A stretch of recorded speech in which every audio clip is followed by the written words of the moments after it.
राजा कृष्ण देव राय के दरबार में तेनालीराम नाम के मंत्री थे जो बड़े ही कुशल और समझदार थे। एक बार महाराज के सामने ऐसा मामला आया कि उनके लिए न्याय करना मुश्किल हो गया। ऐसे में तेनालीराम ने सूझबूझ से काम लिया और राजा की उलझन सुलझाई। हुआ यूं कि एक दिन नामदेव नाम का एक व्यक्ति राजमहल में आया और न्याय की गुहार लगाने लगा। राजा ने उससे पूछा कि तुम्हारे साथ किसने अन्याय किया है, तो नामदेव ने पूरी बात बताई। नामदेव ने बताया कि वो कल अपने मालिक के साथ कहीं जा रहा था तो उसे रास्ते में एक पोटली मिली जिसमें 2 चमकते हीरे थे।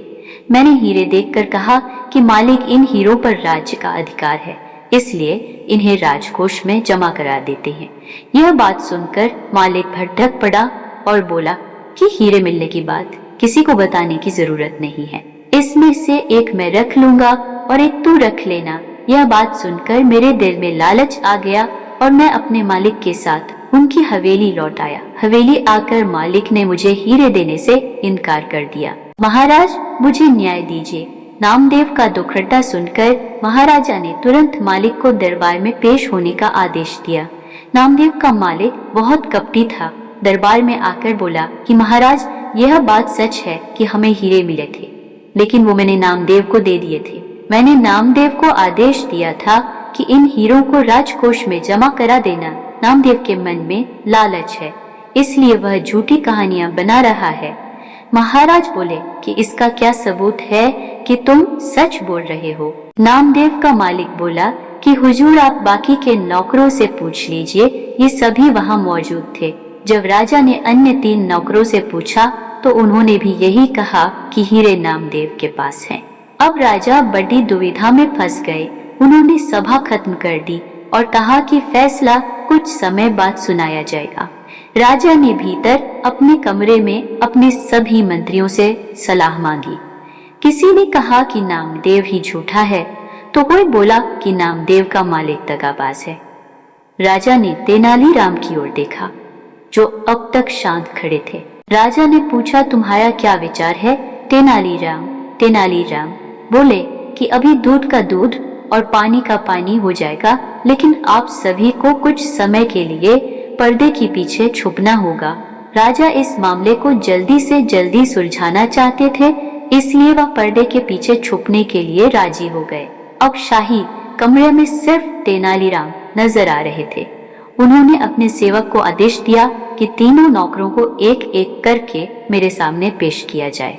सेवक पहले नौकर को लेकर हाजिर हो गया। तेनालीराम ने उससे पूछा, क्या तुम्हारे सामने तुम्हारे मालिक ने नामदेव को हीरे दिए थे? गवाह ने हामी भरी। अब तेनालीराम ने उसे एक कागज और कलम देकर कहा, तुम उस हीरे का चित्र बनाकर दिखाओ। नौकर घबरा गया और बोला, जब मालिक ने नामदेव को हीरे दिए तब वो लाल थैली में थे। तेनालीराम ने कहा, अच्छा चलो तुम यही खड़े रहो। इसके बाद दूसरे नौकर को बुलाने का आदेश दिया गया। दूसरे नौकर से भी तेनालीराम ने यही पूछा, अगर तुमने हीरे देखे थे तो उनका चित्र बनाकर दिखाओ।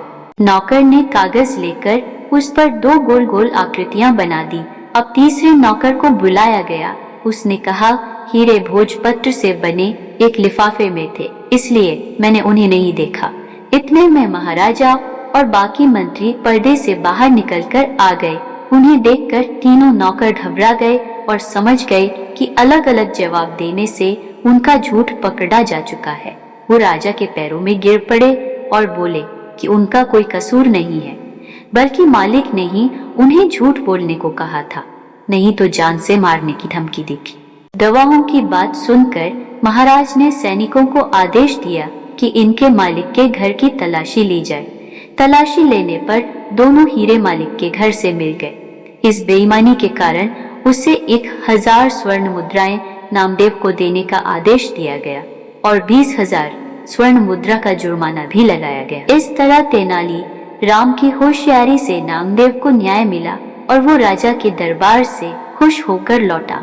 कहानी से सीख, इस कहानी से हमें यही शिक्षा मिलती है कि झूठ ज्यादा समय तक छिपा नहीं रह सकता, इसलिए कभी झूठ का सहारा नहीं लेना चाहिए। साथ ही लालच का परिणाम हमेशा बुरा ही होता है।